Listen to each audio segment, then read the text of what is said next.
लोगों से सुना है कि शिव मंदिर का पुजारी अगले जन्म में कुत्ते की योनि में जाता है। जब से मैं आप प्रतिदिन की रामायण में लिखा हुआ है, ब्राह्मण देवता बड़े तपस्वी, तो वो भिक्षा मांगने गए तो उनको भिक्षा में कुछ नहीं मिला, तो गुस्सा में आ रहे थे तो डंडा हाथ में था, एक कुत्ता पड़ा था, तो खोपड़ी में 2-4 डंडे जमा दिए। कुत्ते ने भगवान के दरबार में जाकर के कहा, प्रभु मेरी क्या गलती थी, मैं तो श्वान हूँ, मार्ग में ही तो पड़ा रहूंगा ना।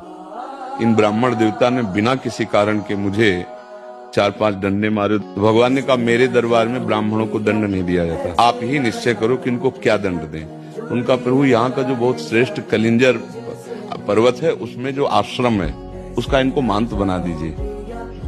बोले तुम तो दंड दे रहे हो या वरदान दे रहे हो?